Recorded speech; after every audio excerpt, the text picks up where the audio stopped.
Again and again you are saying that we can, हम बार बार उसको ये कह रहे हैं कि बात से मामला सुलझागा, लेकिन जब बात होने लगती है तो उधर से माहौल खराब कर दिया जाता है। मुझे जानते हैं, मैं फारूक अब्दुल्ला हूं, मैं आपको नहीं जानता, मुझे अपना नाम बताइए। मेरा नाम है मेजर जनरल जेके बंसल। अभी मैं पर्सनली ऑल्सो, आप शायद भूले होंगे, कई बार में मिला था। तो मैं ये जानना चाह रहा था कि बार बार जब हमारी तरफ से एक बातचीत शुरुआत होती है तो उधर से माहौल खराब कर दिया जाता है, और आप ये कह रहे हैं कि ये बातचीत से ही सुलझेगा, तो इसका क्या हाल है, आप क्या बता सकते हैं इसके बारे में? जनरल साहब, शुक्र है कि आप बोल रहे हैं। जनरल साहब, पता नहीं लास्ट युद्ध में आप थे जब कारगिल का वॉर हुआ,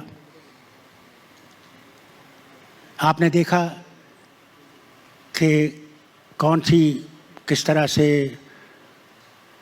bags full of bodies I.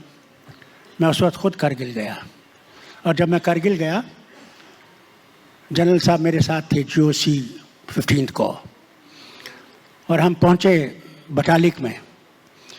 हमारे बंकर्स में वो बैठे हुए थे, और वहाँ जो ब्रिगेडियर साहब थे वो मुझसे कहने लगे कि डॉक्टर साहब, हम लोग वो बंकर ले लेंगे, मगर बहुत से हमारे सिपाही और अफसर मारे जाएंगे, क्योंकि कोई वहाँ दरख्त नहीं है, हमें रात को चढ़ना पड़ता है, और वो ऊपर से गोलियां बरसाते हैं, इसलिए कोई और रास्ता नहीं है, किसी भी तरीके से हमें एयरफोर्स की मदद होनी चाहिए।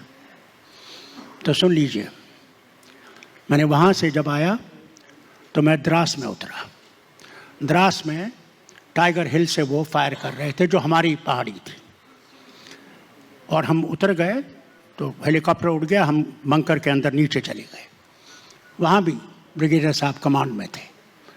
उन्होंने कहा, साहब हमारे बोफर्स गन्स तो बहुत अच्छा परफॉर्म कर रही हैं, और मीडिया की भी आपकी थी वो बरखा दत्त जो वहाँ पे थी, और उन्होंने ये भी शिकायत की कि साहब हमारे वो जो लोकेशन है उसके उस फ्रीक्वेंसी से उनको पता चल जाता है।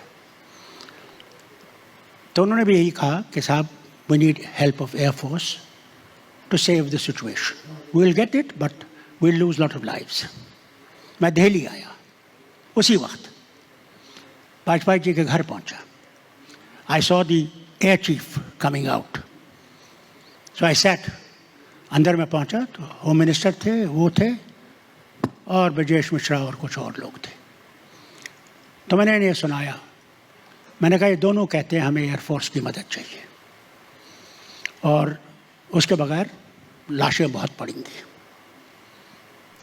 मैंने कहा, मैंने एयरफोर्स चीफ को जाते हुए देखा है। They called him back, look at the conversation. Air force chief ने कहा कि साहब, हम एयरफोर्स इस्तेमाल कर सकते हैं, but we cannot control crossing the LOC, because the aircraft will cross. I must give credit to Vajpayee ji. I said to him,